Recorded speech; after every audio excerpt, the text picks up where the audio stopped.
Hey, it's TV time. Welcome back for the first episode of The Dropout. If you want to keep up with new episodes, make sure to subscribe and click the season playlist below. Let's begin. The first episode of The Dropout begins with a recorded interview of Elizabeth Holmes as she cooperates with an investigation into violations at her health technology company, Theranos.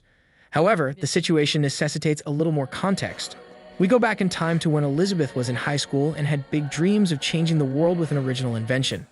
Fortunately, she has been accepted to Stanford to pursue this goal. Chris, her father, was recently fired after his company was discovered to be a fraud.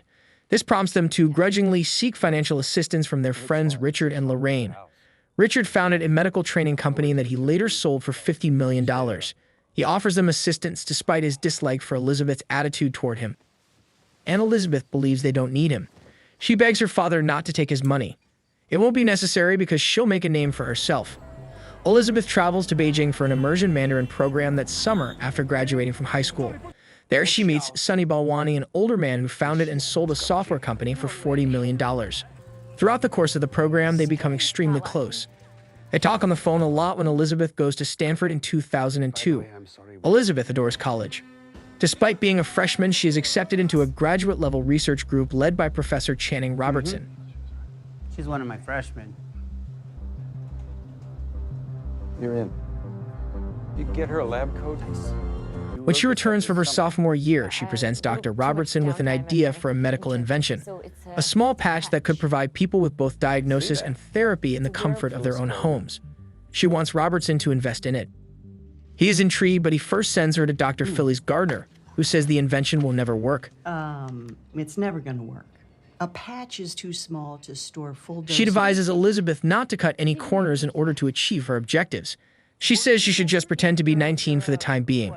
So Elizabeth goes to a party to have fun for a night. Following that, we see her curled up in bed.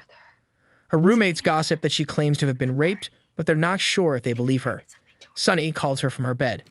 She tells him it's strange that he's so obsessed with a 19-year-old and tells him not to call her again. Don't call me again. Her mother later holds her hand at the police station. Authorities tell Elizabeth that she does not have enough evidence against her alleged assaulter. He is yet to be identified. Her mother assures her that she believes her. Men will take from her, she says, and she must decide whether she will allow this to hold her back. Elizabeth decides to continue on her path. In March 2004, she returns to Professor Robertson with a redesign. Instead of a patch, her invention is a box the size of an iPod. It also does not administer medicine, but rather tests your blood in the comfort of your own home using only a drop of blood. Elizabeth rents an office in a dangerous part of town with the help of Robertson.